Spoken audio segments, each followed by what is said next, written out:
Estamos ahora con Pablo Bustamante, director de Lampadia, estamos con Víctor Andrés Ponce, director del Montonero, y con un muy distinguido empresario, Juan de Dios Olaechea. ¿Cómo están? Buenas noches, ¿cómo le va? ¿Qué tal? Buenas noches, Jaime. Bueno, ¿en qué punto estamos, digamos, en la evolución de todos estos temas, en la evolución de la coyuntura? Se ha producido no una censura, sino esta renuncia al ministro de Economía porque no se le aceptó la cuestión de confianza. Estamos en plena interpelación de Basombrío ahora.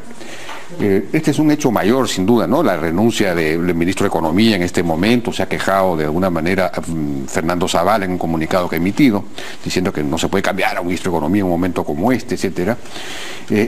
Impacta en el gabinete. Esto es, digamos, aquí hay una progresión hacia una degradación creciente de la relación entre Ejecutivo y Legislativo, o esto podría ser un punto de inflexión, un momento para allá, ya se terminó esta etapa, este temporal, digamos, de censuras, interpelaciones. ¿Cómo ves esto, Pablo? Mira, la verdad, desde que empezó este gobierno, yo creo que hemos asistido a un paulatino proceso de suicidio de la clase política, ¿no? Todos, ¿no? Tanto la gente del PPK como la gente del Fujimorismo y por supuesto el Frente Amplio y todo lo demás. Todos ellos se han ido devaluando ante los ojos de los ciudadanos. Todos ellos han ido siendo una decepción en lo que el Perú esperaba después de 5 años desastrosos de interrupción de nuestro crecimiento y reducción de la pobreza, de la parálisis de la inversión. Tenemos un gobierno que se ha dedicado a la guerra de guerrillas, ¿no es cierto?, saboteado por los que tiran piedras del Frente Amplio, que no es ni Frente ni Amplio. Entonces es un suicidio de nuestra clase política, ¿no? Se están alejando mucho más del favor de los ciudadanos, y yo creo que eso es mucho más grave que la coyuntura. Ese es un proceso que tiene que parar.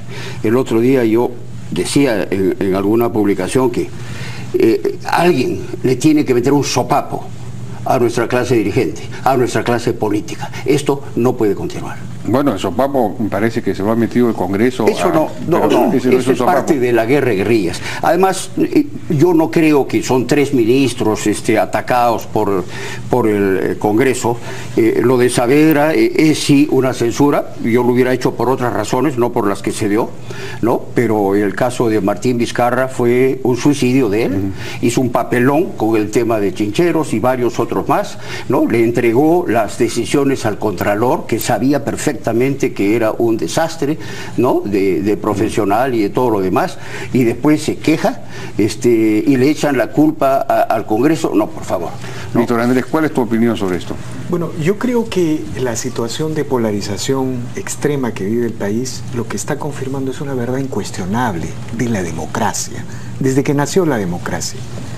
En ninguna democracia se puede gobernar sin considerar la opinión de una mayoría legislativa o en contra de una mayoría legislativa. Y lo que estamos viviendo en el Perú es esa confirmación, ¿no? Peor aún cuando existe un gobierno que representa la tercera bancada del Congreso y existe una mayoría absoluta de una fuerza opositora, en este caso del Fujimorismo. Y yo creo que la imposibilidad de haber construido entendimientos, las responsabilidades están en ambos lados, ¿no? No solamente nos está llevando a un deterioro institucional que cualquier analista observador luego de las elecciones nacionales del 2016 jamás hubiera imaginado, porque el Perú era un ejemplo de racionalidad política.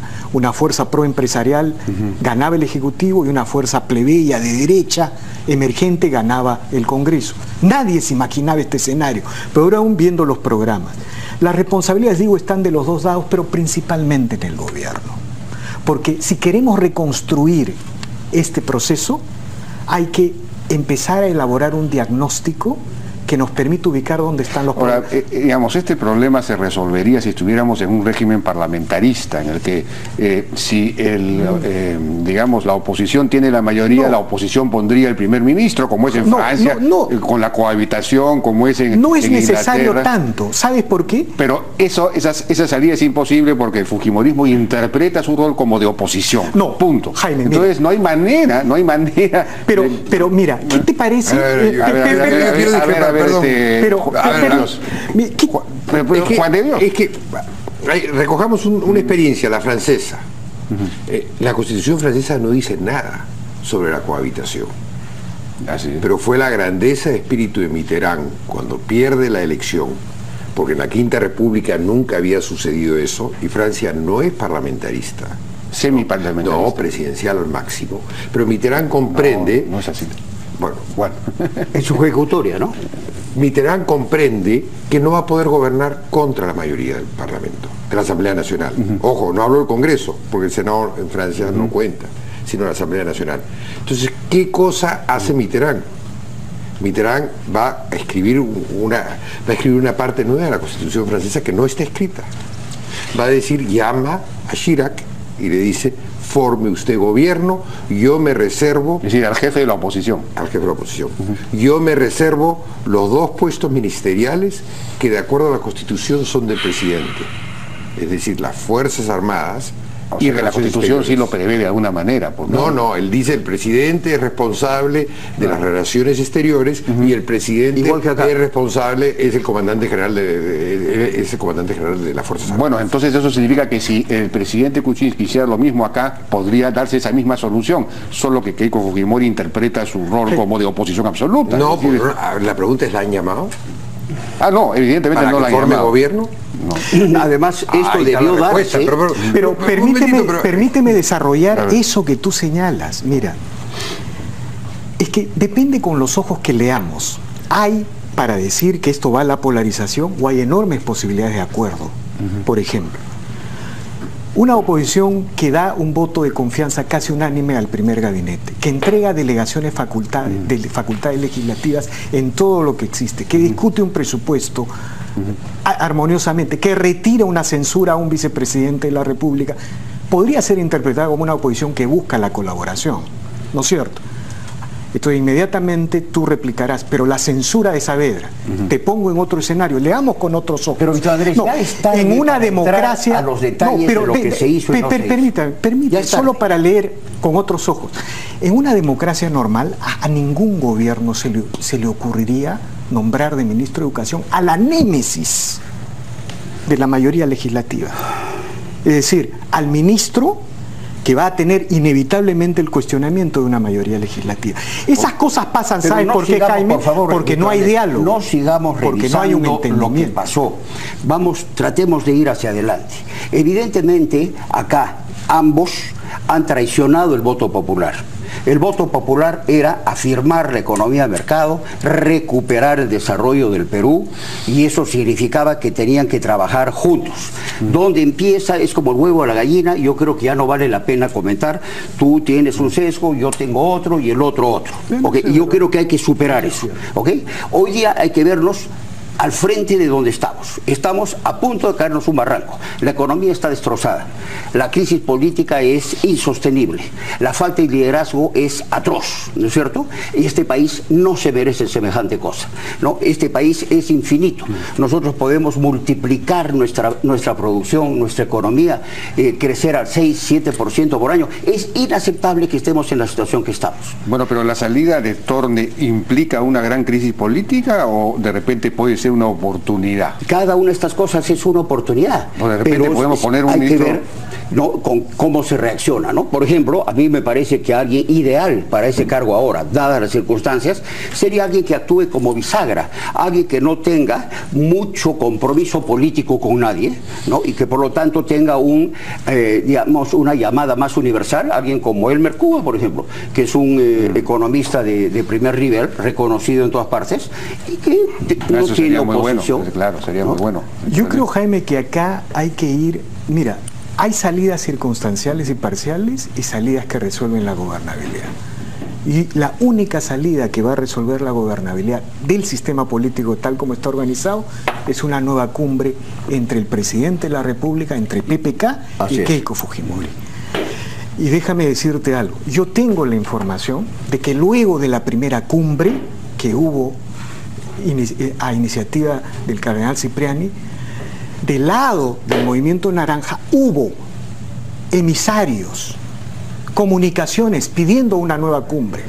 En el gobierno no se aceptó esa cumbre, luego vino la atención a la emergencia, la segunda luna de miel del gobierno, luego vino la invitación a esta triste escena en la que se invita a Keiko al aniversario de los comandos Chavín de Huántar. Keiko, la lideresa de oposición de los últimos 15 años, se convierte en una lideresa sin nombre, luego viene el manoseo del indulto, luego viene el intento de dividir Fuerza Popular y luego viene este escenario de polarización que vemos. Entonces, si queremos cerrar todo esto, hay que entender en dónde está el origen. El presidente tiene la responsabilidad como primer magistrado de la nación y también como líder, como el otro gran líder del país, de convocar a esta reunión. Él tiene que iniciar el proceso, por supuesto. Es hora. Y no solamente el presidente, el primer ministro Zavala no puede eludir su responsabilidad política en aconsejar, en sugerir al jefe de Estado que convoque a esta reunión. Porque eso es lo que se hace en cualquier democracia del planeta, en cualquiera, sin excepción. Bueno, estamos viendo que es un problema de personas, indudablemente, por ambos discursos. Yo creo que esas personas todas tienen que volverse adultos y darse cuenta que están jugando con el futuro del Perú, que es el drama eterno del Perú. Tiene 15, 20, 25 años de crecimiento y luego la irresponsabilidad y el egoísmo de los políticos peruanos nos hacen retroceder a más abajo de lo que estábamos hace 25 años. Entonces, yo quiero creer que uno entra a la política para servir al país. En los últimos 25 años hemos reducido la pobreza de manera muy significativa, hay mucho trabajo por hacer. Por otro lado, la clase media en el Perú ha explosionado, ha crecido de una manera gigantesca, lo cual es la razón de ser de los políticos, y yo creo que ha llegado el momento en que se sienten como adultos. Estamos viendo comportamientos y con una agenda, ¿no es cierto? Y para llegar a acuerdos específicos, no como la vez pasada, que fue una reunión en la que no se habló de nada, una cosa inconcebible. Es inconcebible este gran resentimiento y estas historias que se están creando por ambos lados. Claro. Cada uno, esto parece un divorcio. Sí. Y donde Mulder, Lapra y el Frente Amplio juegan a las suegras. Sí, pues. Ya para que acrecentar el divorcio y darle la razón. Además, a uno de los lados.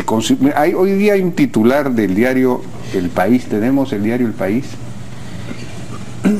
la nota esta del diario El País la tenemos, dice: el fujimorismo obliga a renunciar al ministro de Economía de Perú, el Parlamento peruano, etcétera, etcétera, etcétera. Esto es una gran noticia, es un artículo de Raúl Tola, en El País. Está completamente distorsionado, pero pues Raúl... todo el mundo sabe que eso no es así, en este caso por lo menos. Y no corresponde a la realidad democrática del país, ni a las instituciones, ni a la Constitución, ni a nada. Y además corresponde a la imaginación de Raúl Tola, nada más. Hablan en nombre de la opinión pública y no tienen idea qué piensa la opinión pública. Yo estoy seguro que la gran mayoría de ciudadanos está alejado de esto, está asqueado un poco cada vez que lo ven y se retiran, se retraen, ¿no es cierto? Ellos están en onda de trabajar, educar a sus hijos, pensar en el futuro.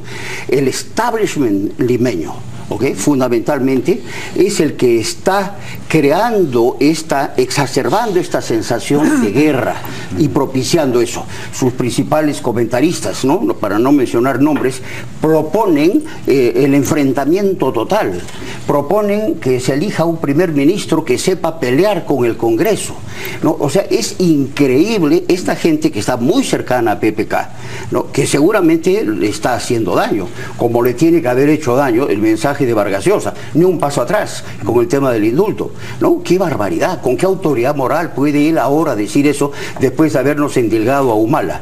Estamos corriendo el riesgo de tener 10 años de regresión. Después de haber sacado el Perú de ser un estado fallido el año 90 y llevarlo a estrella internacional el año 2011, estamos de regreso, ¿no es cierto?, sin control. Bueno, aquí se ha mencionado, digamos, que sería una cosa inteligente que se pusiera como ministro de Economía a alguien que pudiera tender puentes, como por ejemplo el Mercuba, que además es un muy buen economista. Pero la versión que hay, el rumor que hay es que Fernando Zavala pasaría a ser ministro de Economía reteniendo el premierato, es decir, sería un premier con cartera. Si me permites, como lo fue, por ejemplo, Manuel Ulloa, ¿no?, en su momento. Eso sería un gravísimo error. Pedro Beltrán. No, porque en las actuales circunstancias, para empezar en el BEF necesitamos un ministro que esté 24/7, ¿no? Pero un momentito, pero otra vez te estás perdiendo. Aquí tenemos una mayoría en el Congreso ¿ya? Y tienes un ejecutivo que tiene una minoría en el Congreso. Entonces, esas cosas, un momento, si no me dejas acabar no puedo continuar. Entonces, tenemos que volver al juego constitucional. Y mientras que no nos ordenemos y no tratemos de voltear la Constitución patas arriba, porque lo que hemos hecho es voltear la Constitución patas ¿Cómo arriba. así? No entiendo. Es decir, que la minoría hoy día se protege de la mayoría del Congreso. O sea, la minoría pretende acuartelarse en el Ejecutivo y luchar frontalmente contra la mayoría del Congreso. O sea, siguiendo ese titular de Raúl Tola, no debería decir mayoría en el Congreso censuran o obligan la renuncia del ministro de Economía del Ejecutivo. Entonces, mientras que eso no se ordene, y no hay otra. Mitterrand fue un hombre muy claro. Pero es lo que está diciendo. diciendo Era un hombre muy inteligente. No, es que tenemos que ir a una cohabitación. Tenemos que ir a una cohabitación. Tenemos que ir necesariamente, y no es un tema de personas. O por lo menos un gabinete conversado, claro, por lo menos. Pero es una cohabitación. Jaime, claro. Jaime, mira, mientras yo lo que señalo es lo siguiente: pueden haber parches ministeriales, ¿no? Pueden haber rotaciones, pero mientras no se resuelva el tema de la gobernabilidad, probablemente el gabinete Zavala recupere un poco de aire y de oxígeno. A lo mejor llega bien hasta fin de año, la visita del Papa le da una nueva luna de miel. A lo mejor, pero va a ser lo mismo de lo mismo. ¿Por qué? Porque no va a haber la suficiente masa crítica política para hacer un gobierno que realmente impulse reformas y que nos permita detener esta especie, como señala Pablo, de camino al abismo en que va el Perú, en la cual ralentiza el crecimiento. Empezamos a aumentar pobreza, ya estamos aumentando pobreza con estos niveles de crecimiento. No podemos reducir pobreza con 2.5%. Y construimos un escenario hacia el 2021 en que la crítica y la sensación de malestar de la población se va a envolver de populismo, así como pasó en Venezuela y en todas las sociedades de ingresos medios que no hicieron reformas. Mira, y en la cual va a perder el PPK-usismo y el Fujimorismo. Uno de los planteamientos principales del gobierno fue destrabar los proyectos de inversión pública. No han destrabado nada. Lo que es más, 2 de los ministros del gabinete de Fernando Zavala, ¿no?, declararon que la cosa era mucho más difícil de lo que se imaginaban y que no pueden destrabar. Esos 2 señores al día siguiente tenían que irse a su casa. Porque es claro que se puede destrabar, todo se puede destrabar, si has trabado puedes destrabar, por Dios, ¿no es cierto? Igual los proyectos mineros, ¿no? Están todos paralizados, ¿no? Entonces tienes 3 grandes fallas que están llevando al Perú a una crisis, ¿no?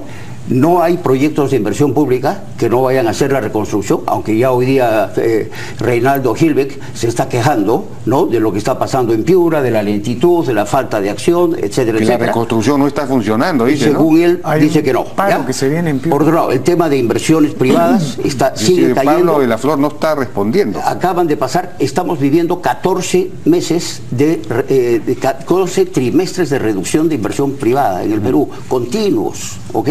Y la crisis entre los políticos, ¿no?, aderezada felizmente, ¿no?, y deben estar gozando los llamados del Frente Amplio, ¿no?, que no apoyaron a PPK ni un día después de haberle dado su voto. Bueno, tenemos que ir, me están pidiendo una pausa, por favor, si me permiten.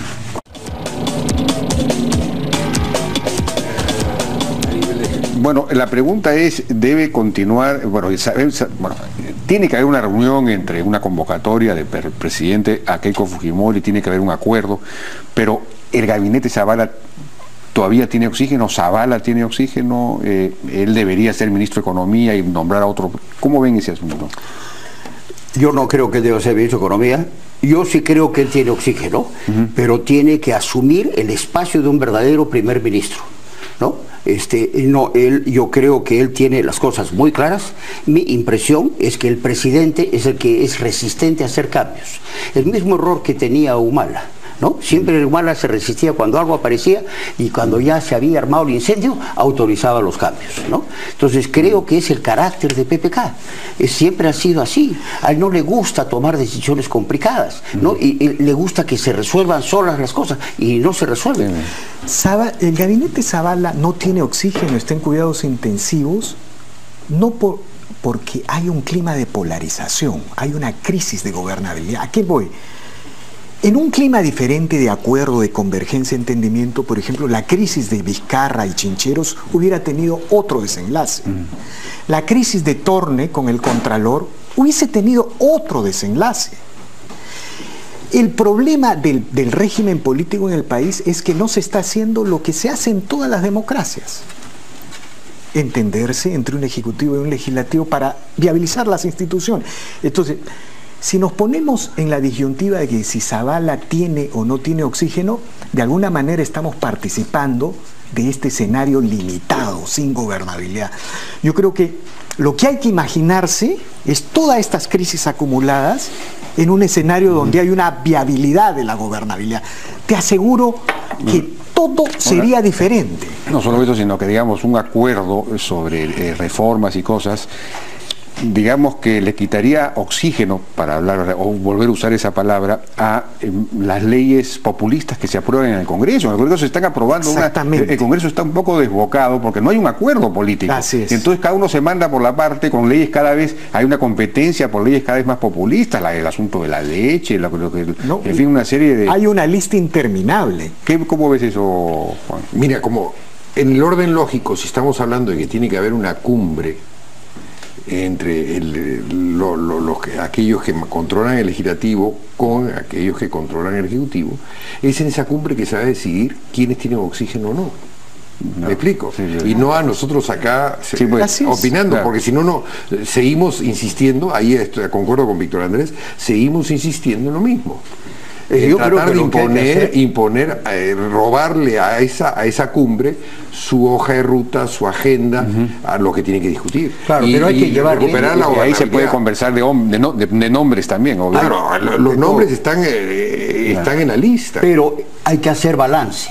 Y no pueden ser que dos personas lo hagan. El país tiene que participar. Tenemos que empezar a hacer balance. A ti te gusta complicar las cosas. No. Ya, oye, si ya logramos hacer esa cumbre, por ya... favor, tenemos que hacer un balance claro. Habían 3 objetivos, ¿ok? Destrabar la inversión pública, alentar la inversión privada, los dos han fracasado, y tener una gobernabilidad razonable, porque nunca se planteó una cosa diferente, ¿no? Si las 3 cosas han fallado y no haces correcciones, entonces ya no tienes autoridad para continuar, ¿no? Entonces yo creo que hay que reaccionar sobre ese balance. La opinión pública tiene que entender, creo que los medios de comunicación tienen que tratar de entender una situación más amplia y no seguir sesgados defendiendo uno u otro, acusando que este hizo, que el otro respondió. Eso debe acabarse, ya no podemos seguir en eso. Gino Costa ahora seguía echándole la culpa, ¿no? Y así son, ¿no? Y el otro insulta, Guido Lombardi acusa de ganapanes. A él hay que llamarlo de ahora en adelante ganapán, ¿no? No, pues ya no puede ser eso, ¿no? Es inaceptable. Tenemos que recuperar la racionalidad. No hay ningún argumento racional para estar en esta situación. Y quiero tomar lo que tú acabas de señalar, Jaime, en una polarización política, es decir, crisis política, que se suma a crisis económica, ralentización del crecimiento, lo que se viene frente al escepticismo, a la desesperanza de la gente, es una ola populista. No. Y en una polarización... Mira, este tema de la leche, me he enterado así de casualidad, ¿no? Este tema de la leche está permanentemente desde el 2008, cuando se cambió la ley, pero siempre el MEF enviaba informes al Congreso diciendo: eso no se puede aprobar porque está contra los acuerdos de la Organización Mundial del Comercio, contra los artículos 63 de la Constitución, contra los tratados de libre comercio, particularmente el Tratado de Libre Comercio de Estados Unidos. Se enviaban esos informes y en el Congreso y en las comisiones se detenía ese tipo de proyectos. Esta vez no sucedió eso. Y no sucedió porque tú tienes un ejecutivo que no está gobernando, está dedicado a defenderse. Más que eso. Está dedicado... Más que eso. ¿No? El país está exacerbado. ¿El MEF no envió en los informes? No, sí envió. Me imagino que no, Jaime, te puedo asegurar que no. Pero no te hagamos hacer pero no entremos a eso. Pero el MEF, durante los anteriores periodos, tenía otra actitud. Pero si a eso le sumas los proyectos que hay, por ejemplo, de acción popular, de desmontar todo el sistema previsional, ahora quieren que la gente que ha sido afectada en los desastres naturales pueda sacar el 20% de su cuenta individual o de las inundar al AFPs. Indecopi ¿No? con todos los reclamos del libro. Si a eso le sumas al... Oye, pero sin ir tan lejos, volvamos otra vez. Vemos que la inversión privada ha caído en casi 7%. La inversión pública ha caído en 19%. Vemos que se está parando, la construcción se está parando en seco, la construcción privada. Los grandes proyectos que tenían que salir, que fueron grandes pasivos del gobierno de Humala, quedaron como grandes pasivos. La reconstrucción que debería ya empezar, no ha empezado. Ojo, que nos quedan 4 meses para las lluvias. Vemos la corrupción de Odebrecht y todo el grupo de los secuaces. O sea, no es un momento para desestabilizar políticamente al país. O sea, es una invocación que, claro, como empresario, ya está desestabilizado. Hago a los políticos. Hay que o sea, no puede ser que la política acabe afectando la economía, cuando debería ser al revés. Un dato positivo para terminar, porque No, es bastante negativo el diálogo. Perdón, déjame pues, hoy día hemos publicado un análisis de Carlos Amati León que explica que en el Perú, en 180.000 hectáreas de productos de agroexportación, generamos la misma cantidad de dólares que necesitamos para importar toda la soya, todo el maíz amarillo, todo el trigo, ¿no? O sea, lo que se llamó antes la seguridad alimentaria, tener esas cosas, nosotros lo hacemos con 180.000 hectáreas, podemos pagar todo eso. Pero esos 180.000 se pueden multiplicar por 2 y por 3, claro, y tenemos todo para hacerlo. Ese es el futuro del Perú. Ahí está el futuro del Perú y ahí está la reducción de la pobreza. Echarse a producir, a trabajar. Una pastillita a favor de la cumbre, Jaime. Hay que recordar siempre que el Perú, en el siglo XX, pudo evolucionar a una guerra civil. Pero ella tuvo la virtud, en el 56, de convocar y reunirse con su peor enemigo. El aprismo y el paradismo lograron organizar una salida democrática. En los 60, Haya también tuvo esa virtud de reunirse con su peor enemigo. Ya para lograr el desarrollo productivo. Para darle una salida política al país. ¿Por qué razón los peruanos no podemos hacer lo que se hace en todas las democracias? Pedirle a los 2 líderes que participaron en la segunda vuelta que se reúnan y organicen la gobernanza. ¿Por qué razón? De acuerdo, bueno, ya nos ha ganado el tiempo, pero les agradezco mucho, está muy interesante la discusión, ojalá que en el gobierno y en la oposición se tome nota de lo que se ha vertido acá. Muchas gracias.